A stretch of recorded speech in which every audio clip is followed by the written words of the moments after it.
नमस्कार दोस्तों, चलिए जानते हैं हरियाणा के 50 फटाफट बड़ी खबरों को सिर्फ 10 मिनट में। लेकिन उससे पहले आप यह वीडियो कहां से देख रहे हैं, हमें कमेंट में जरूर बताएं।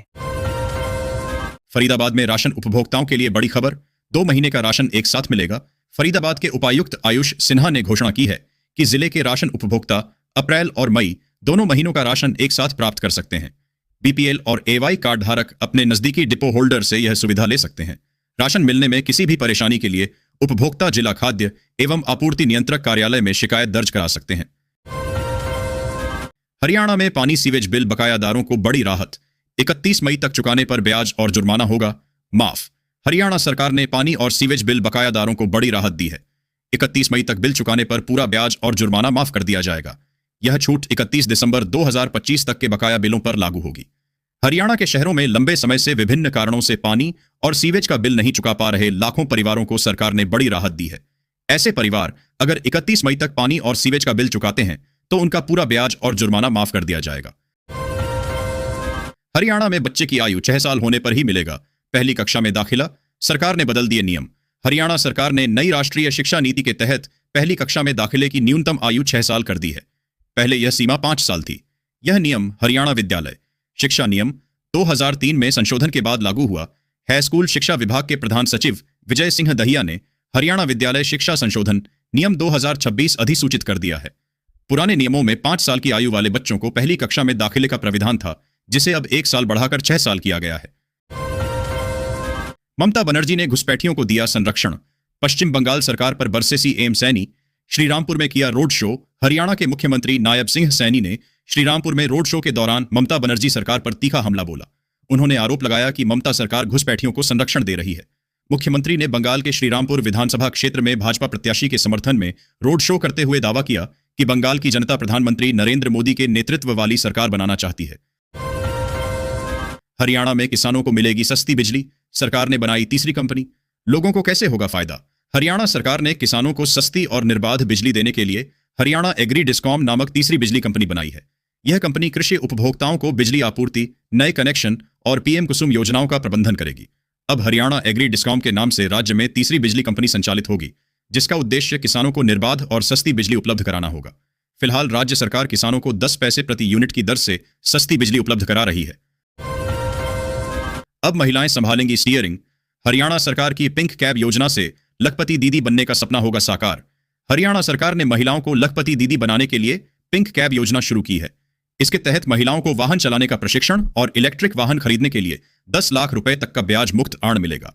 राज्य सरकार ने युवा सशक्तिकरण एवं उद्यमिता विकास की योजनाओं को बढ़ावा देने की कड़ी में पिंक कैब योजना आरंभ करने का सैद्धांतिक निर्णय लिया है।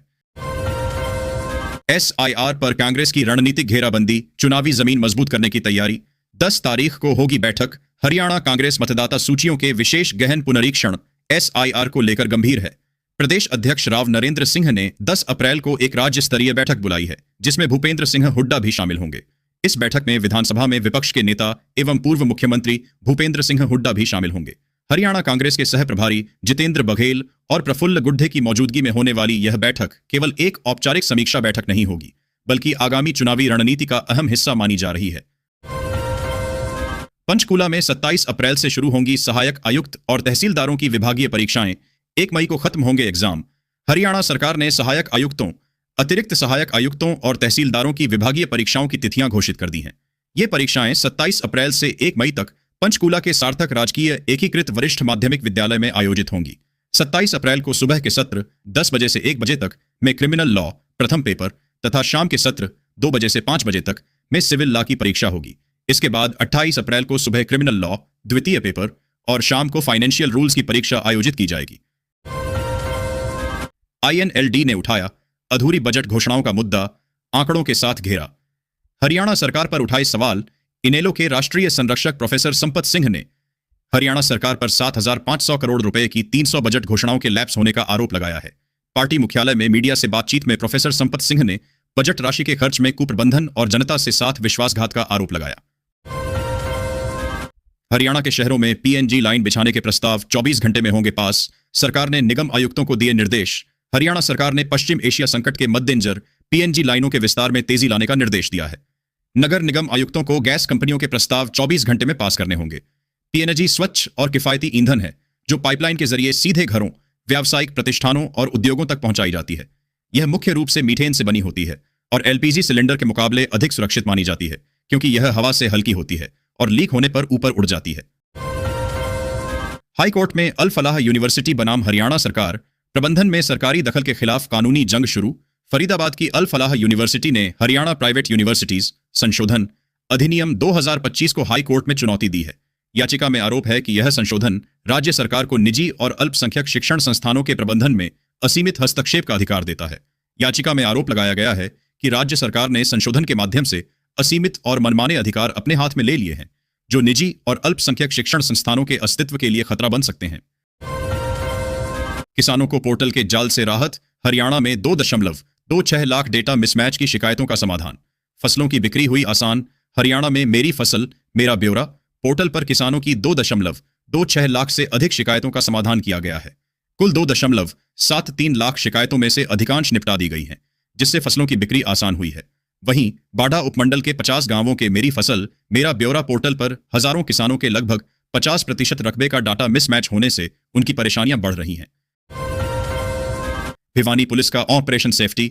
3 महीने में काटे 22,000 से ज्यादा चालान। बिना हेलमेट वालों की आई शामत। भिवानी पुलिस ने जनवरी से मार्च 2026 तक यातायात नियमों का उल्लंघन करने वालों के खिलाफ व्यापक अभियान चलाया।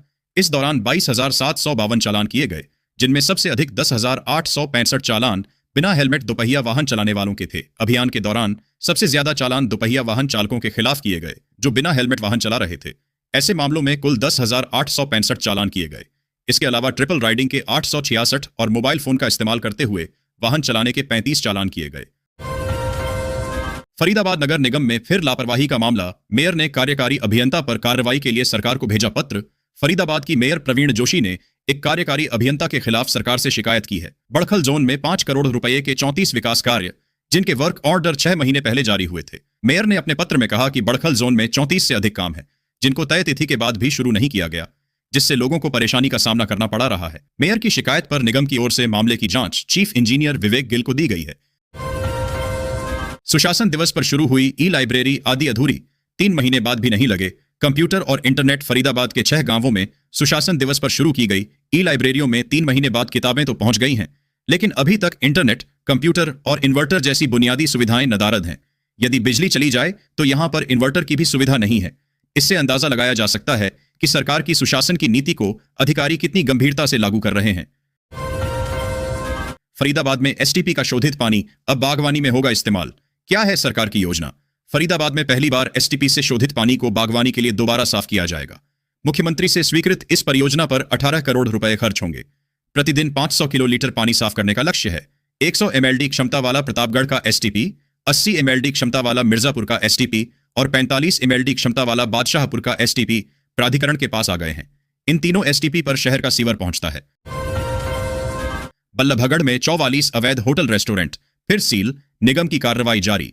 बल्लभगढ़ के रेलवे रोड नवलू कॉलोनी में 44 अवैध होटल और रेस्टोरेंट को नगर निगम और पुलिस प्रशासन ने दोबारा सील कर दिया है। 1.5 महीने पहले भी सील किए गए इन प्रतिष्ठानों के संचालकों ने बिना अनुमति सील तोड़कर काम शुरू कर दिया था। रेलवे रोड नवलू कॉलोनी में होटल और रेस्टोरेंट खोलने के लिए नगर निगम जो नियम तय किए हुए हैं, उनको यह पूरा नहीं करते हैं। न तो कोई भी होटल रेस्टोरेंट 500 वर्ग गज के प्लाट में बना हुआ है और न ही इनके आगे इतनी चौड़ी सड़क है कि जहां पर फायर ब्रिगेड जैसे वाहन आगजनी की घटना घटने पर आसानी से जा सकें। फरीदाबाद को मिलेगी राहत। एनआईटी की 7 सड़कें बनेंगी मॉडल। यातायात होगा सुगम। फरीदाबाद के बड़खल विधानसभा क्षेत्र में एनआईटी की 7 सड़कों को मॉडल सड़कों के रूप में विकसित किया जाएगा। फरीदाबाद महानगर विकास प्राधिकरण ने 67 करोड़ रुपए की लागत से 7.33 किलोमीटर लंबी इन सड़कों का प्रस्ताव तैयार किया था। व्यापार मंडल से टिकोना पार्क से ईएसआई चौक, ईएसआई चौक से चिमनीबाई चौक, चिमनीबाई चौक से मुल्ला होटल, चिमनीबाई चौक से ही एसबीएस चौक, एसीपी एनआईटी ऑफिस से बादशाह खान नागरिक अस्पताल चौक, अस्पताल चौक से हार्डवेयर चौक तक मॉडल सड़क बनेगी। फरीदाबाद सरकारी स्कूलों में अब बिना परिवार पहचान पत्र भी मिलेगा दाखिला। क्या है नया प्रोसेस? फरीदाबाद के सरकारी स्कूलों में अब परिवार पहचान पत्र या आधार कार्ड के बिना भी दाखिले हो सकेंगे। जिला मौलिक शिक्षा अधिकारी ने निर्देश दिए हैं कि दस्तावेजों की कमी के कारण किसी बच्चे को प्रवेश से वंचित न किया जाए। ऐसे बच्चों को अस्थायी दाखिला देने के आदेश दिए गए हैं। फरीदाबाद में बड़ी संख्या में प्रवासी श्रमिक परिवार रहते हैं। इन परिवारों के बच्चों के पास अक्सर हरियाणा का परिवार पहचान पत्र एवं आधार कार्ड नहीं होता, जिससे उन्हें सरकारी स्कूलों में दाखिला लेने में परेशानी का सामना करना पड़ता था। फरीदाबाद नगर निगम ने फिर किए अवैध रेस्टोरेंट और होटल सील, संचालकों पर केस दर्ज करने की तैयारी। फरीदाबाद नगर निगम ने रेलवे रोड और नवलू कॉलोनी में अवैध रूप से संचालित 44 होटल और रेस्टोरेंट को दोबारा सील कर दिया। संचालकों ने 20 दिन पहले लगाई गई सील तोड़कर व्यवसाय फिर से शुरू कर दिया था। निगम की टीम को विरोध का सामना करना पड़ा, लेकिन कार्रवाई पूरी की गई। इन होटल और रेस्टोरेंट को बिना अनुमति सील तोड़कर संचालन करने पर मंगलवार को दोबारा से सीलिंग करने की कार्रवाई की गई। इस कार्रवाई का होटल संचालकों और उनके कामगारों ने विरोध किया। फरीदाबाद में जलभराव रोकने को खर्च होंगे 23.70 करोड़। एक महीने में पूरी होगी सीवर और नाले की सफाई। फरीदाबाद नगर निगम जलभराव की समस्या से निपटने के लिए 23.70 करोड़ रुपए खर्च करेगा। एक महीने के भीतर सभी सीवर और नालों की सफाई का काम पूरा करने का लक्ष्य है। निगम की इंजीनियरिंग ब्रांच के अनुसार नालों की सफाई को लेकर टेंडर लगा दिया गया है। औद्योगिक नगरी में 65 छोटे और बड़े नाले हैं। इसके साथ ही गौची ड्रेन की सफाई को लेकर सबसे अधिक समय लगता है। बारिश के बीच तिघांव मंडी में खुला पड़ा है सैकड़ों कुंतल गेहूं। आपूर्ति विभाग की सुस्त खरीदारी से किसान परेशान। फरीदाबाद की तिघांव अनाज मंडी में गेहूं खरीद ठप है, जबकि 20,000 क्विंटल फसल आ चुकी है। खाद्य एवं आपूर्ति विभाग ने एक दाना भी नहीं खरीदा है, जिससे किसान और आढ़ती परेशान हैं। मौसम में बदलाव और बारिश की आशंका ने चिंता बढ़ा दी है। सोमवार देर शाम तक मंडी में 20,000 कुंतल फसल की आवक हुई, लेकिन विभाग ने एक दाना भी नहीं खरीदा। इस वजह से न केवल किसान बल्कि आढ़ती भी परेशान है। हरियाणा में फसल बेचने वाले किसानों को चेतावनी, नहीं मिलेगा मंडी का गेट पास। क्या है वजह? पटौदी की जाटौली। अनाज मंडी को खराब मौसम और जगह की कमी के कारण बुधवार को बंद कर दिया गया है। मंडी में 3 लाख क्विंटल से अधिक गेहूं खुले में पड़ा है, जिसमें से केवल 78,000 क्विंटल ही खरीदा गया है। 1 अप्रैल से मंगलवार तक मंडी में 3,09,872 क्विंटल गेहूं की आवक हो चुकी है। इसमें से अब तक केवल 78,572 क्विंटल गेहूं खरीदा गया है। 2,31,300 क्विंटल गेहूं अभी तक खरीदा नहीं गया। उठान केवल 2,500 क्विंटल का ही हुआ है। अनाज मंडी में 3,07,372 क्विंटल गेहूं पड़ा हुआ है। पीएम किसान मानधन योजना। इस योजना में किसानों को हर महीने मिलती है 3,000 रुपए की पेंशन। बस करना होगा यह काम। प्रधानमंत्री किसान मानधन योजना छोटे और सीमांत किसानों के लिए शुरू की गई एक पेंशन योजना है। इसके तहत 60 साल की उम्र पूरी होने के बाद किसानों को हर महीने 3,000 रुपए की निश्चित पेंशन दी जाती है। सोना चांदी धड़ाम। एक झटके में 8,700 रुपए तक टूटी कीमत। अचानक क्यों गिरे दाम? खरीदें या नहीं? मिडिल ईस्ट में तनाव और केंद्रीय बैंकों द्वारा ब्याज दरें बढ़ाने की आशंका के चलते सोने चांदी की कीमतों में भारी गिरावट आई है। MCX पर सोना 1,500 रुपए और चांदी 8,700 रुपए तक सस्ती हुई। बीमा सखी योजना में महिलाओं के लिए घर बैठे 7,000 रुपए की नौकरी। बहनें और बेटियां, आजकल हर घर में पैसों की टेंशन रहती है। बच्चे पढ़ रहे हों, घर चलाना हो या खुद की जिंदगी में कुछ नया शुरू करना हो, कमाई का जरिया ढूंढना मुश्किल लगता है। लेकिन अब LIC ने महिलाओं के लिए एक ऐसा रास्ता खोला है जो घर की 4 दीवारों से बाहर निकलकर भी आराम से काम करने देता है। हरियाणा में पेंशन भोगियों की मौज। अब खाते में आएंगे 3,200 रुपए। CM सैनी ने लागू की 200 रुपए की बढ़ोतरी। मुख्यमंत्री नायब सैनी के कड़े रुख के बाद हरियाणा में सभी पेंशनों में 200 रुपए मासिक की बढ़ोतरी के आदेश जारी हुए हैं। अब पात्र लोगों को 3,200 रुपए मासिक पेंशन मिलेगी। नवंबर, दिसंबर और जनवरी की बढ़ी हुई राशि जल्द खातों में भेजी जाएगी। मुख्यमंत्री ने पेंशन रोकने पर नाराजगी जताई और भविष्य में किसी भी कटौती के लिए SMS सूचना अनिवार्य की है, जिससे 21 लाख लोगों को लाभ होगा। हरियाणा में फिर बदला मौसम। तेज हवा के साथ होगी बारिश। 17 जिलों में ऑरेंज और 5 में येलो अलर्ट जारी। मौसम में बदलाव के कारण हरियाणा में पश्चिमी विक्षोभ सक्रिय हो गया है, जिससे 8 अप्रैल तक वर्षा की संभावना है। राजस्थान पर बने साइक्लोनिक सर्कुलेशन के चलते 17 जिलों में ऑरेंज और 5 जिलों में येलो अलर्ट जारी किया गया है। बदलाव के चलते आने वाले दिनों में तापमान में गिरावट दर्ज की जा सकती है।